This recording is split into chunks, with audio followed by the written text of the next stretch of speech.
kalimutan yaong kanyang kabutihan. Ang lahat ng kasalanan ko, siya ang nagpapatawad. Anumang aking sakit, ginagamot niyang lahat. Ikaw, aking kaluluwa, ang Diyos ay papurihan at wag mong kalimutan yaong kanyang kabutihan. Sa bingit ng kamatayan, ako ay inililigtas at pinagpapala ko sa pag-ibig niya't habag. Ikaw, aking kaluluwa, ang Diyos ay papurihan at wag mong kalimutan yaong kanyang kabutihan. Ikaw, aking kaluluwa, ang Diyos ay papurihan at wag mong kalimutan yaong kanyang kabutihan.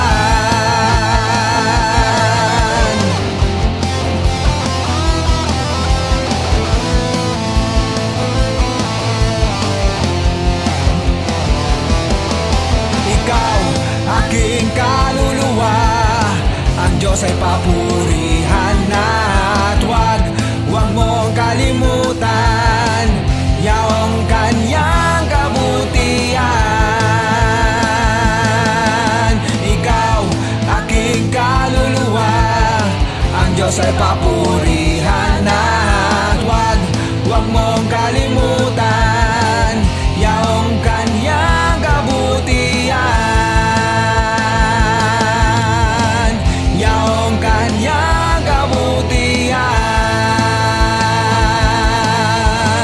Yaong kanyang kabutihan.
Mabiyayang buhay po mga kapamuso. Nais ko lang po sana i-share sa inyo isa pong testimony na napanood ko po sa Facebook and siguro na-encounter niyo na rin po ito sa inyong social media. Pero hayaan niyo po sana i-share ko po sa inyo ang testimony po ni Pastor Dwayne Miller. Si Pastor Dwayne Miller po ay senior pastor ng isang Baptist Church sa Texas noong 1990. At sa kalagitnaan po ng kanyang pagpapastor noong January 1990, siya po ay nagkaroon ng flu virus. Ang naging main damage po sa kanya is yung virus po. Sinira po yung mga nerves sa kanyang vocal cords. Kaya po, dinescribe po ito ni Pastor Dwayne, dinescribe niya po yun as parang sinasakal daw po siya ng sobra. Na hindi daw po siya nakakahinga ng normal, hindi rin po siya nakakalunok hindi siya nakakaramdam ng pain, tapos hindi rin daw po siya nakakapagsalita ng normal. Kasi nga po, talagang yung feeling is sinasakal ka po. So, ganun po yung naranasan niya, Sa mga pastors and teachers, lalo na yung mga full-time pastors po, alam po natin na sa kanila po ang napakahalaga ng boses, ng tinig. Kasi yun po yung number 1 nilang ministry, preaching, teaching, speaking, leading, counseling, di ba po? Bukod po sa ito rin po yung source ng income ng kanilang family. So, sa desperation po nila na masolusyonan ito, sabi niya po, yung for almost 3 years po, no, nasa 200 physicians and doctors to po, experts yung pinagpatingnan niya at gumamot sa kanya. At pare-pareho daw po sila ng diagnosis sa kanyang sakit. Na una, ito po ay permanente na, hindi na po magagamot. No po, at pangalawa po, ito po ay progressive. Tinaningan po siya na within 4 years po, 1994 po yon sa tansya nila noon, ay completely mawawala na po siya ng kapasidad na magsalita. 1991 po, after 1 year, simula nung siya ay ma-diagnose, siya po ay napilitang mag-resign bilang pastor sa kanilang church. Hindi po dahil ayaw niya ng mangaral, pero hindi na po siya effective. Hindi na siya nakakapagsalita ng maayos, hindi siya nakakapag-communicate ng maayos. Noong 1992 po, yan, yung pong directors sa Adult Sunday School, dun sa bago nilang church na pinag-churchan, in-invite po siya na magturo uli. Pero sa testimony niya nga po, sabi niya, ilang ulit daw nagprotesta siya, tumatanggi siya, kasi nga po ang point niya is, hirap na siyang magsalita. At para daw makapagsalita siya, kailangan sumigaw siya ng sobra para lang may lumabas na words sa kanyang bibig. At hindi rin ganun kalinaw yon. So, para ang point niya, hindi niyo ako maiintindihan. And, yung mga directors daw po, pinipilit siya. Ang point naman nila, sisikapin ka naming intindihin. So, naging matagal daw po yung proseso ng pagkumpinsi sa kanya, pero later on, siya ay pumayag na. Kasi naramdaman niya po na yun po yung sagot sa prayer niya na makapagturo uli. Pagka-oo niya raw po dun sa invitation na yon, lumipas yung mga weeks and months at siya po ay na-assign na magturo noong January 17, 1993 sa Adult Sunday School. Nung time po na yon, sabi niya, naging struggle niya po talaga is una, syempre, inisip niya magiging effective ba siyang magturo dahil sa boses niya para siya maintindihan. Pangalawa po, ang mas naging worry niya at cause ng struggle niya is yung ituturo niya. Sa mga hindi po nakakaalam, no, sa mga malalaking churches po, marami po sa kanila yung mga preaching sermons and yung mga Sunday school lessons po nila. Hindi po yung ginagawa ng mga pastors and teachers nila. Ang gumagawa po usually yung mga nasa higher ups po nila. Meron silang board of pastors, may mga curriculum makers sila, ganyan. Sila, may mga isang body po na gumagawa ng mga lessons, tapos yun po yung binababa nila sa mga churches para ituro po ng mga pastors and teachers. So, in short po, yung mga Sunday school teachers noon sa kanila, wala kang choice kung anong tuturo mo lesson. Basta bibigyan kanila ng lesson according to their schedule. So, ang napunta po sa kanyang ituturo ay awit 103. And kunin lang po natin yung verses 2 to 4 kasi alam ko po, familiar kayo dito kasi ginawan to ng tono ni Pastor Joe. Ano po, yung awit 103. Sabi po sa verse 2, ikaw aking kaluluwa, ang Diyos ay papurihan, at huwag mong lilimutin yaong kanyang kabutihan. Ang lahat kong kasalanan, siya ang nagpapatawad. At pakibasa po natin, at anumang aking sakit, ginagamot niyang lahat. Sa bingit ng kamatayan, ako ay iniligtas, at pinagpala ako sa pag-ibig niya't habag. Sabi po ni Pastor Dwayne, wala naman daw po sa kanyang problema na ituro yung pag-ibig ng Panginoon, yung habag ng Panginoon, kabutihan ng Lord, siya napapatawa, naglilinis ng mga kasalanan, ganyan. Pero naging struggle niya po, na maintindihan natin, is paano ituturo yung verses 3 and 4. Lalo yung verse 3, ang sabi po dun sa verse 3, di ba? At anumang aking sakit, ginagamot niyang lahat. So parang point niya, paano ko ito ituturo kung marihinig nila, makikita na aking mga tuturuan na ako mismo ay hindi pinagaling ng Panginoon sa aking sakit. So yun naging cause ng kanya pong struggle. No? Salamat po sa Panginoon na pagtagumpayan po ni Pastor Dwayne yung mga buwan na yun ng struggle at noong January 17, 1993 siya po ay nagturo sa harap ng more than 150 Sunday school students sa kanilang church.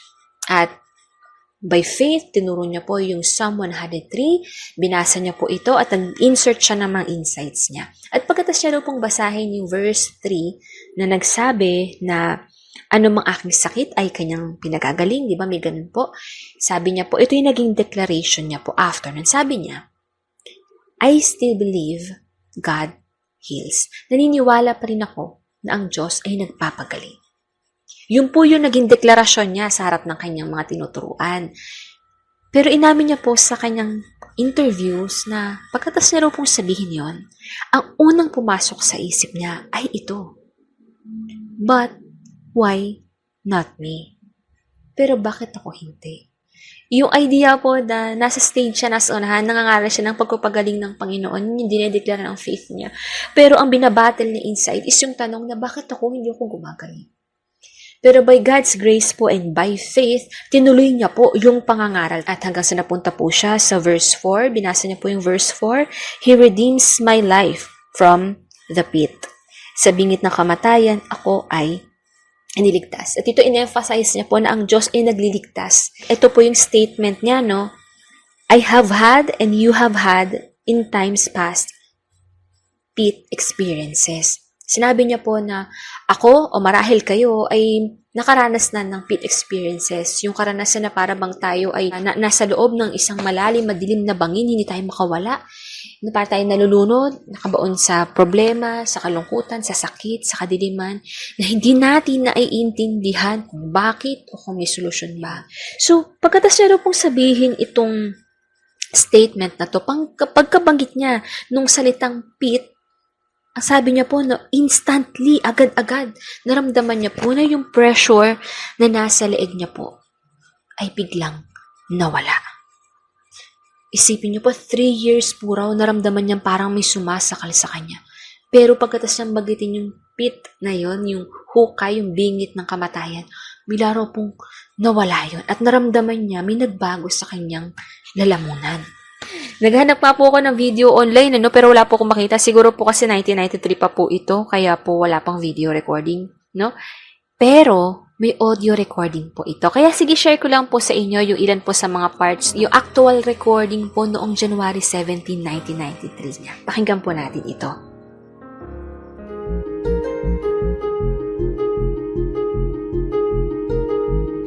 So, the psalmist says, I'm excited. Bless the Lord, O my soul. One of his benefits is he heals all of my diseases. And in verse 4 he says, and he redeems my life from the pit. Now I like that verse just a whole lot. I have had, and you have had in times past, pit experiences.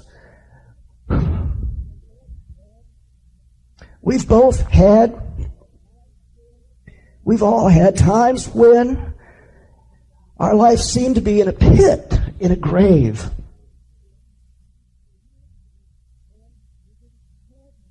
And we didn't have an answer for the pit we find ourselves in.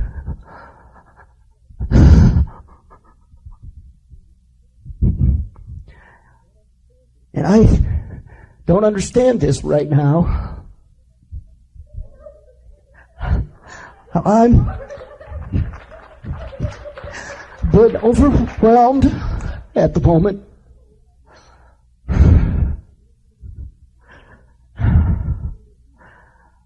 I'm not quite sure what to say or do.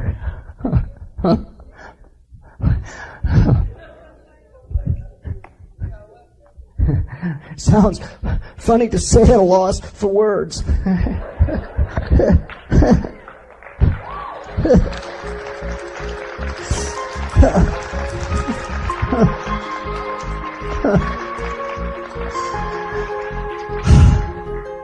Thank you, Lord.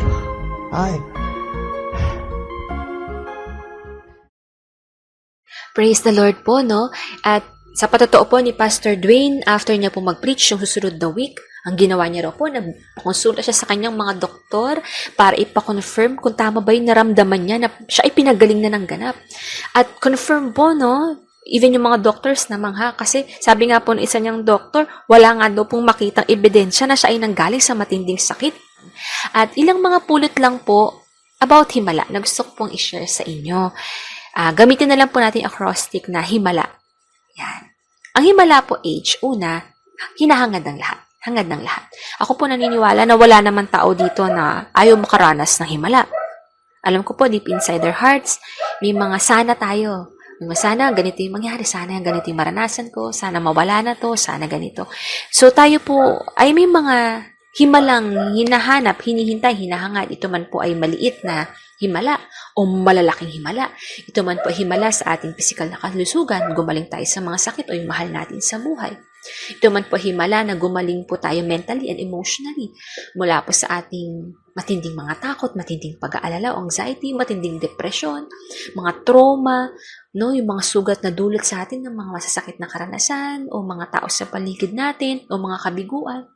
Yung himala na gumaling mula sa matinding kalungkutan, kawalan, pangungulila, yung himala na even sa ating finances, yung himala na sana makabayad sa mga utang o hindi na nga sana mangutang uli, no, makaahon sa hirap, no, o himala po sa ating family, maayos yung mga broken relationship, mga broken homes natin, no po, o kaya po maaaring sa mga pangarap natin, yung himala na magkaroon tayo ng sasakyan, magkaroon ng magandang gamit, magkaroon ng magandang bahay at lupa, yung mga imposible para sa atin, pero sana ito pa rin ng Panginoon, ibigay ng Panginoon. And even sa spiritual lives natin, sigurado po may mga inaasam din tayong maaring himala, no? Pwedeng himala na sana makalaya sa ganitong uri ng kasalanan, ganitong uri ng kahinaan.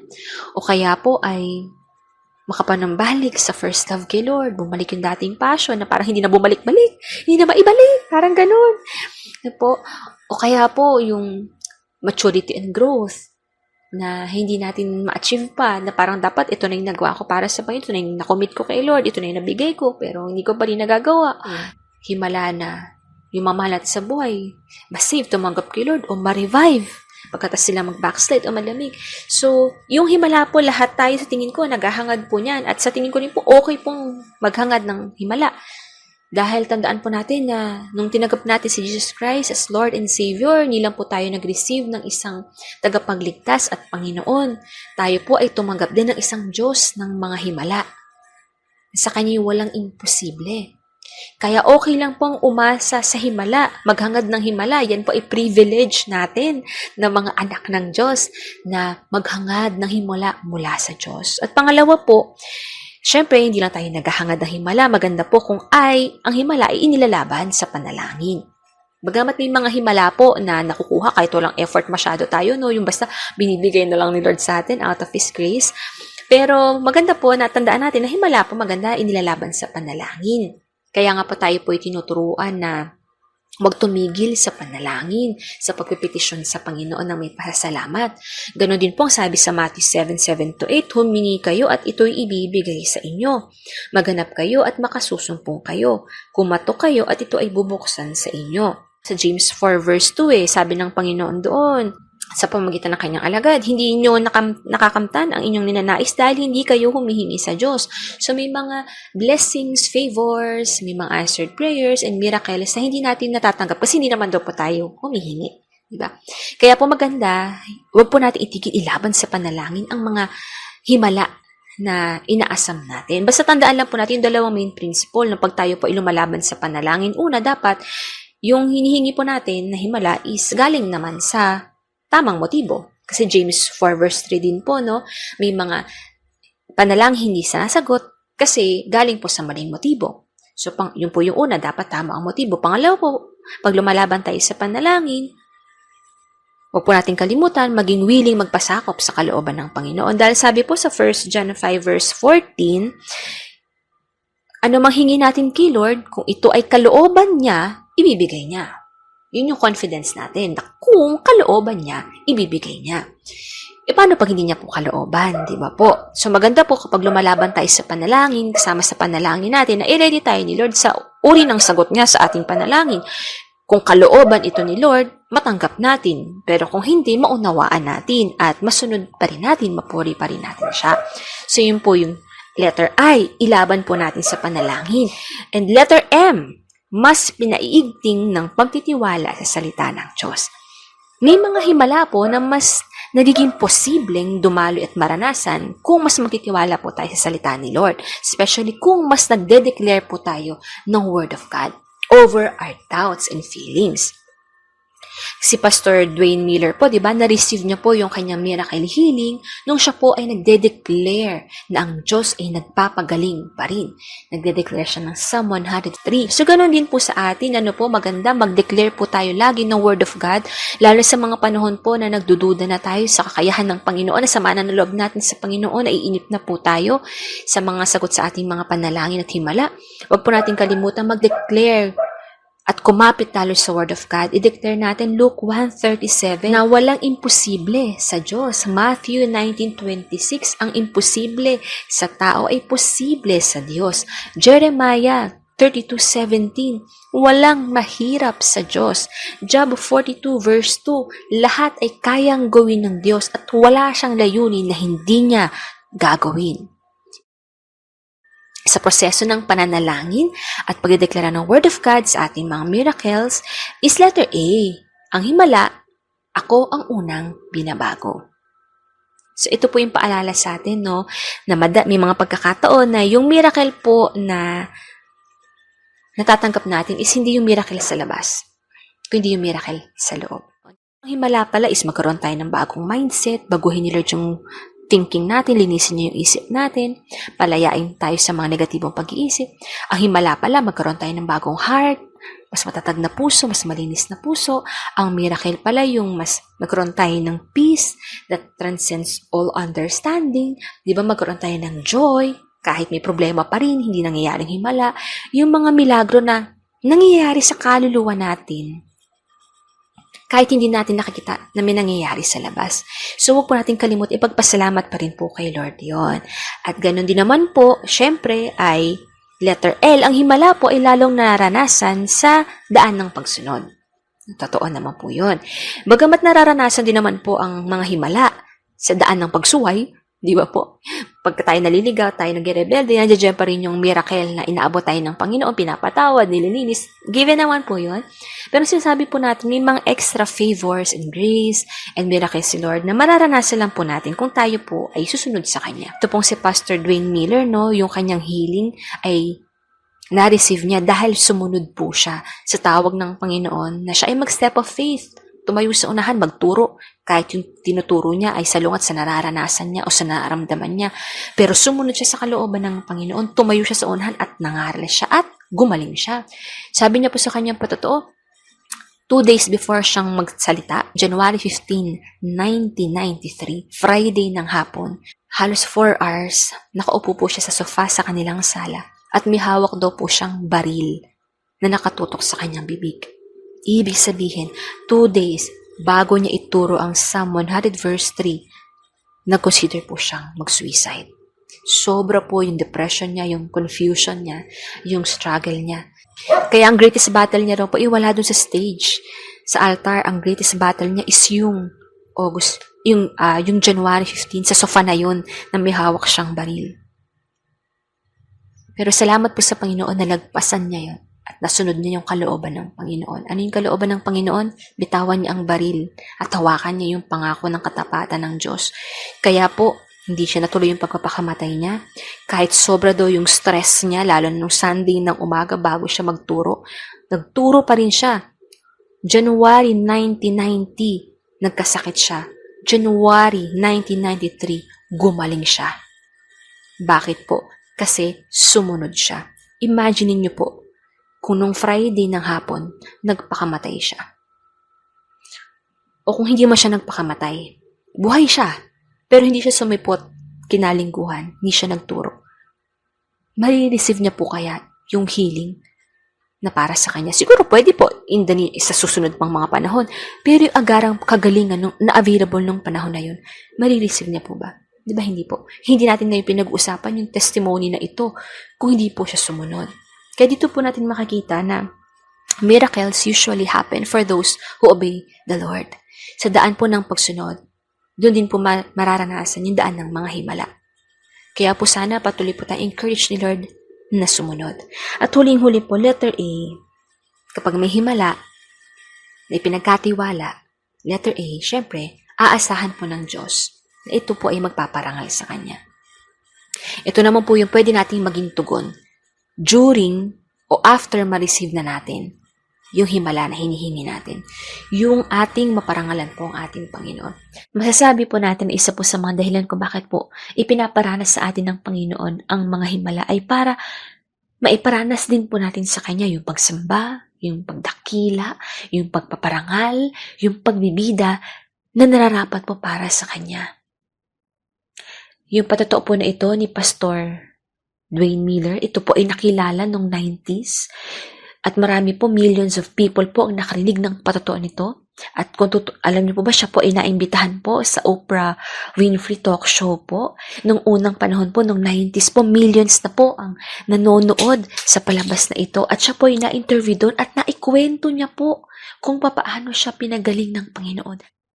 21 years later hanggang ngayon, binibida pa rin po ni Pastor Miller ang Panginoon sa pamamagitan ng karanasan na yan. Kapag tayo mas nakakaranas ng himala, dapat mas nagpaparangal tayo sa Panginoon. Mas maingay ang patotoo natin tungkol sa Panginoon.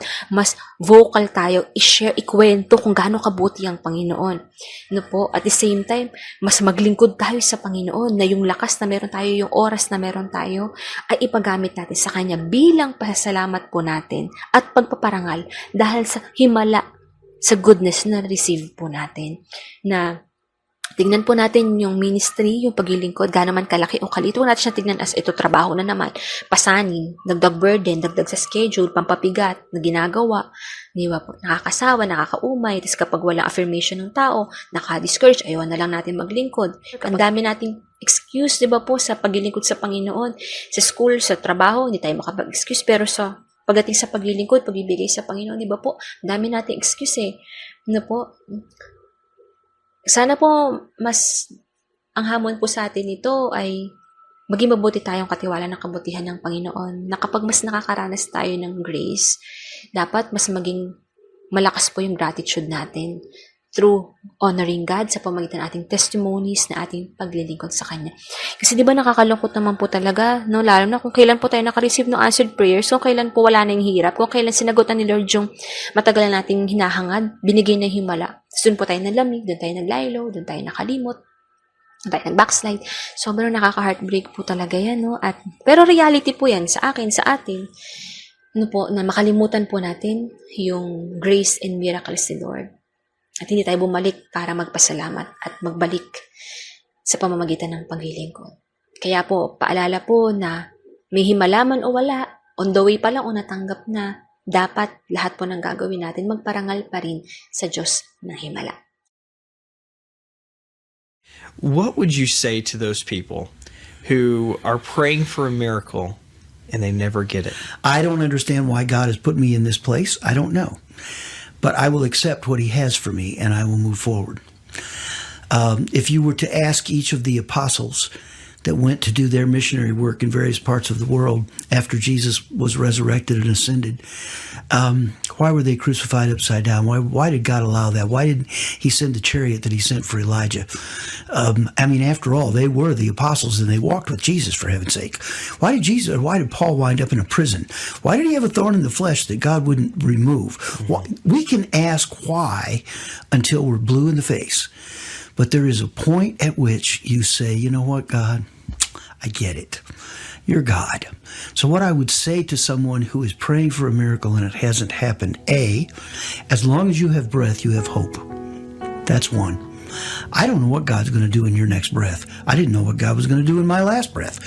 I had no idea. And He has a purpose. That's the other thing. God doesn't do things capriciously. He doesn't do them just because it's Thursday. He has a purpose in the things that He does. And what His purpose is in your life, no idea. It may be that there's a miracle in your future. It also may be that someone will gain strength by watching you in prison. Wow. I have no clue what God is going to do. But here's what I know. One day, we're going to be with Him face to face. And then all those questions that you have, if it still matters, you can ask Him.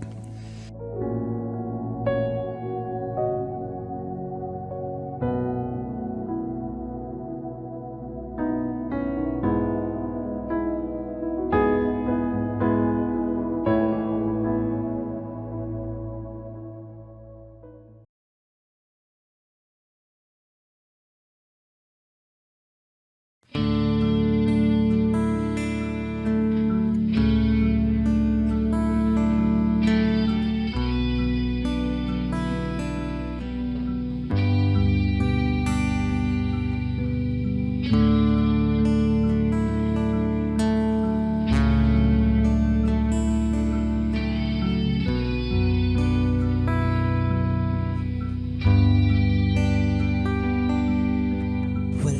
imposible sa'yo, Panginoon. Diyos ka ng himala noon, bukas at ngayon. Bawat panukala mo ay magaganap sa tinakdang igalap, walang kahirap-hirap. Talagang walang imposible sa'yo. Lahat ay maaaring magawa mo, kaya't ang aking hangganan iyo pong dugtungan. Ang sa'ki imposible, sa'yo'y maging katuparan.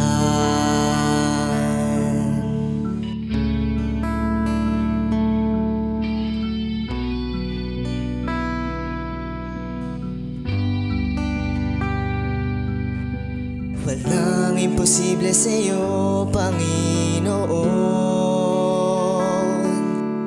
Maaasahan ka noon, bukas at ngayon. Bawat pagpapala mo ay malalasap. Kahit anong hadlang ito'y matatanggap. Talagang walang imposible sa'yo. Lahat ay maaaring magawa mo, kaya't ang aking hangganan iyo pong dugtungan. Ang sa'ki imposible, sa'yo'y maging katuparan. Talagang walang imposible sa'yo. Lahat ay maaaring magawa mo, kaya't ang aking hangganan iyo pong dugtungan. Ang sa'ki imposible, sa'yo'y maging katuparan. Ang sa'ki imposible, sa'yo'y maging katuparan. Ang sa'ki imposible, sa'yo'y maging